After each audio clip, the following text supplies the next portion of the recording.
Hello, fellow armchair generals. This is Gamer 1745 here with a special episode. All right, everyone. Hi. How you doing? Well, hey, if you're new here, please smash the subscribe button. And everyone, love you to lick the like button. It's tasty. Um, hmm,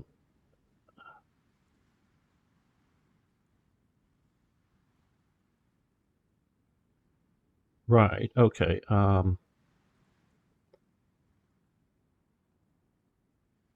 Will the AI for the country you're switching from might mess up templates. They're set up separately for the AI. Okay, Penguin is answering one of my questions, and I'm not sure. Um, okay, so it should be fine. Okay, I'll answer him. Right. Okay, I'm trying to save a game here. The series. Playing as Germany. We're going to go back to playing as Germany, but this brief episode, however long it is, we're going to be playing as and I don't plan on letting the clock really go, playing as Romania. Now, what I'm doing here is I just initiated this national focus, but somewhere, or sometime between now and you can see it in the video, the AI does this focus here. Now, I don't know, and I look here and I don't see a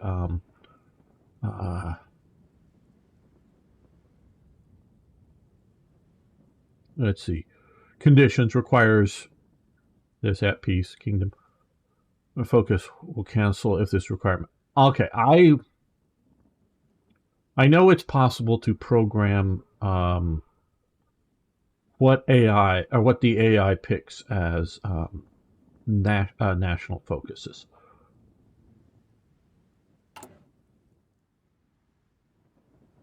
There was a time period with sort of a Romanian-Polish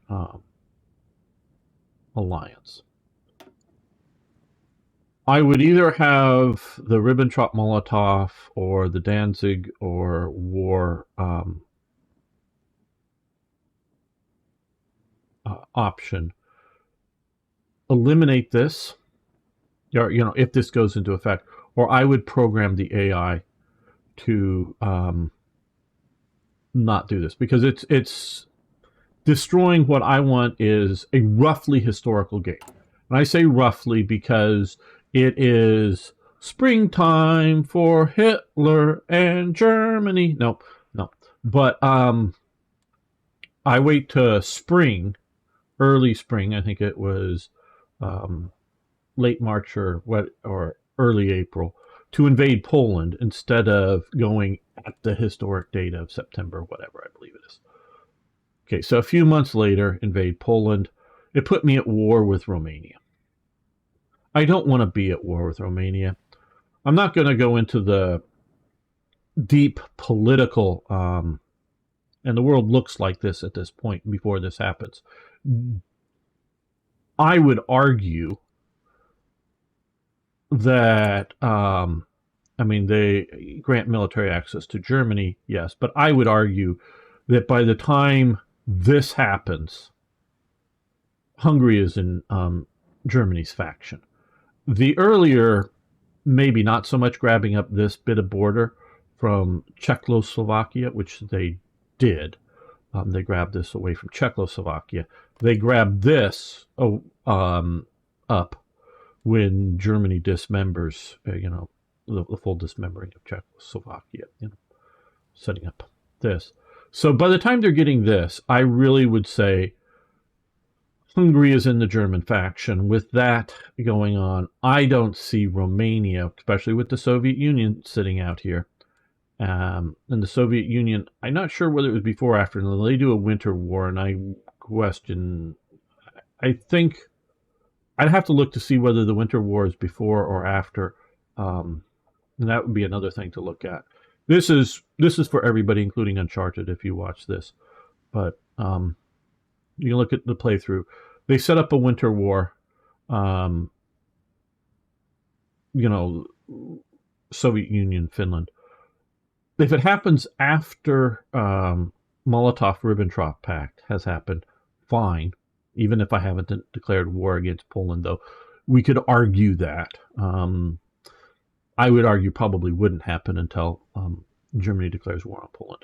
But at least the Ribbentrop-Molotov Pact must be done because that's what puts Finland into the Soviet sphere, according to the Ribbentrop-Molotov Pact.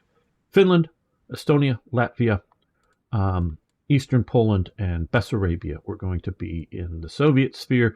Definitely not Ploetsi, so sort of hinterland Romania.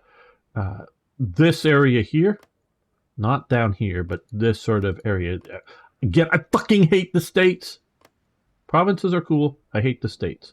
But this area down, because you can't draw historical situations, but this area here, sort of this, was part of the Soviet sphere. But Germany does fairly damn well and comes in here and meets up with the Soviets here in their invasion of Germany. And so this is sort of the, whatever river this is sort of the demarcation line. And it's after that, it's sort of settled out with a later sort of thing that moves Lithuania from Germany's sphere of influence, which it had been on the original Ribbentrop-Molotov Pact, into the Soviets to compensate them for giving more of Poland to Germany. So we could argue on Finland before or after Poland, but I would at minimum be fine so long as you have the Ribbentrop-Molotov Pact in existence. Right, so that's part of what I'm complaining about. Is this is fine for a human player who wants to deviate significantly from history. Not fine, in my opinion, for a AI player who is trying, or who we want to generally have historical alliances. There are big reasons why this was tried. 36, 37, but I think more 36. I'd have to look at my own mod. This was tried, and France says fuck off, or sorry, no thank you. And also tried with Britain, but it was really pushing for France. And France knew it wasn't going to go to war over Romania. And at that point, in 36, 37, they were looking at defending from the Soviet Union. Germany was not really in the picture in there. Okay, that's one issue I found. The other issue I found is this. So why is Romania only having 2 factories operating?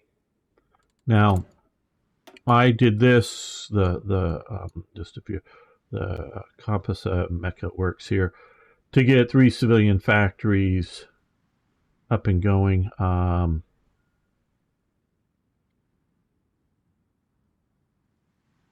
So that, yeah, civilian factories might not be the, because they use steel. But I don't know why, if they need, I mean, they have some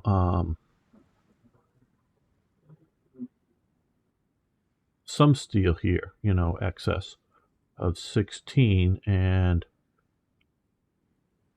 they may be selling a lot off, but I don't know why they couldn't trade for a bit more.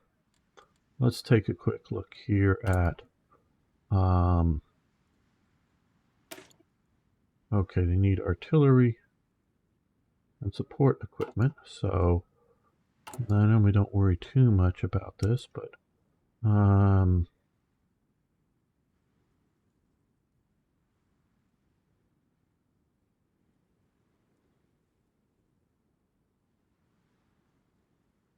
what's their cheap? 2 steel, 2 steel. That's an anti-tank gun. Well, needs. Maybe it's that is tungsten is their big. Aluminum.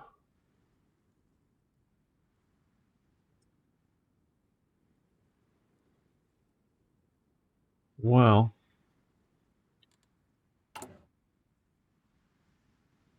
and it's just surprising that I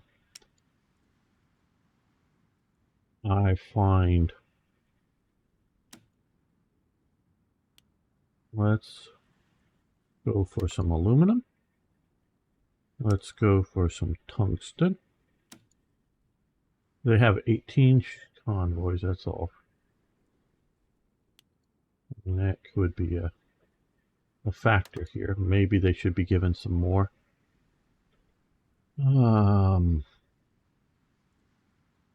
And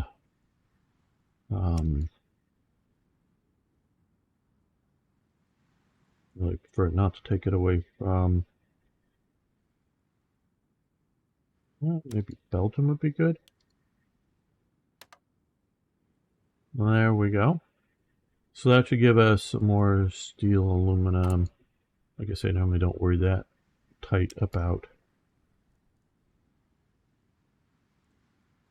They should have enough coal.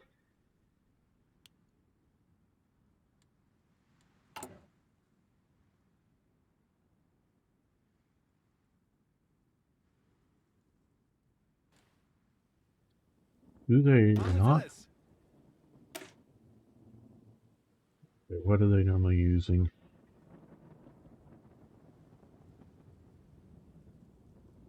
Here, okay.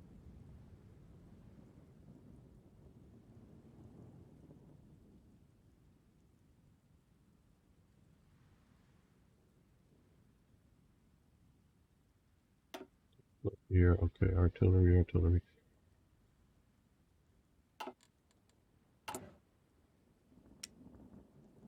Well, I guess it's this would be good to use. I know this is putting in, but hopefully these trade deals that I just did will go through.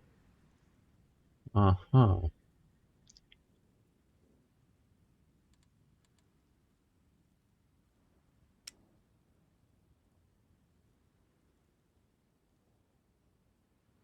Rubber 0, that's a bit hard.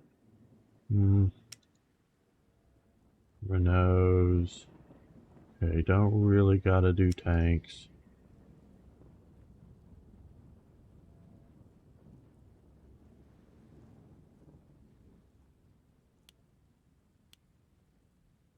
If we're having 15 and 15.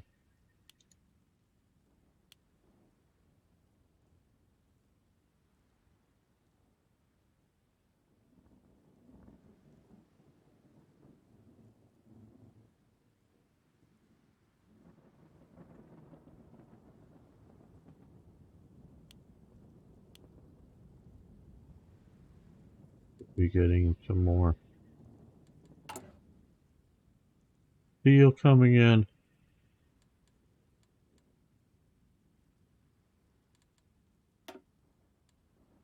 Doctrines available.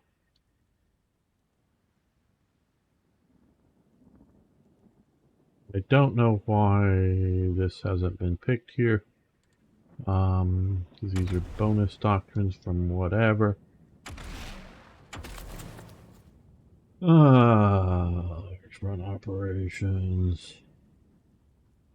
Squad tactics.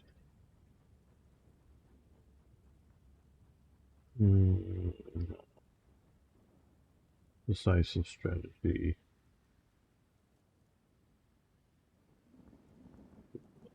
Supply consumption, reinforcement rate, max planning.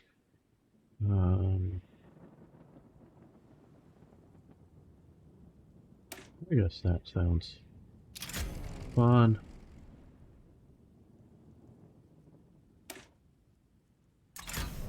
There we go, and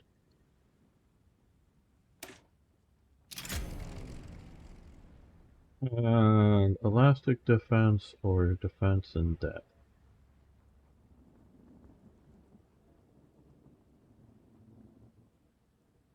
I think defense in depth for Romania.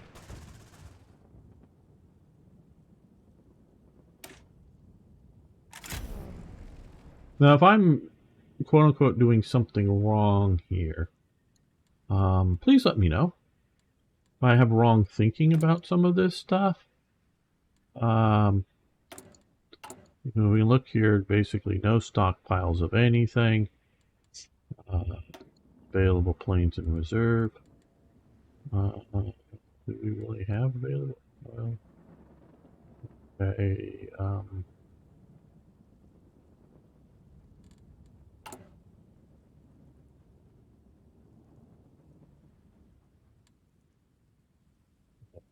Give them an Air Force. They may not need it. Okay, well.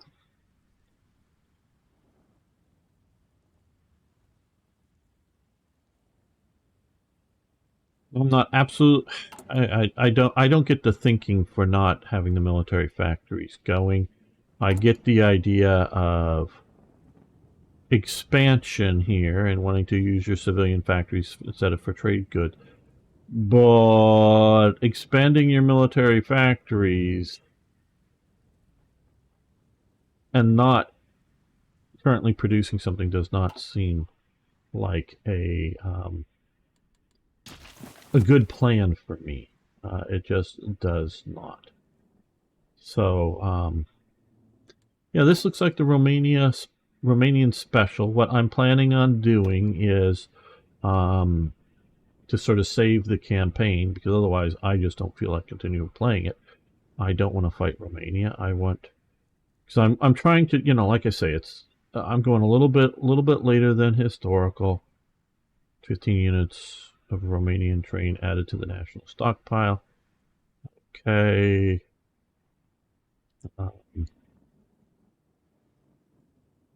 Manufacturing powerhouse. Got to do all of these urbanized city defenses. Well, okay. Military factories. I mean, you've got that. You've got that. Why do you need to be building damn back here? Available design company, artillery research, military factories, military factories. I would rather have, and they've done a lot of stuff here, but I would rather have them expand their factories through this than through and use the civilian factories to pay for trade goods to keep that going. So yeah, and so what I'm going to do is to play up, keep saving the game, get up to where I was on the playthrough, and keep tag switching over and do nothing weird with them. I might invite, just sort of burn up the time just to keep that from happening. But that is the big thing. And the second thing is why isn't Romania doing any building of reserves? And I get trade. I get the idea that it's going to take up civil used available. It's going to take up that. But when you can expand your military factories other ways, I would rather do it that way.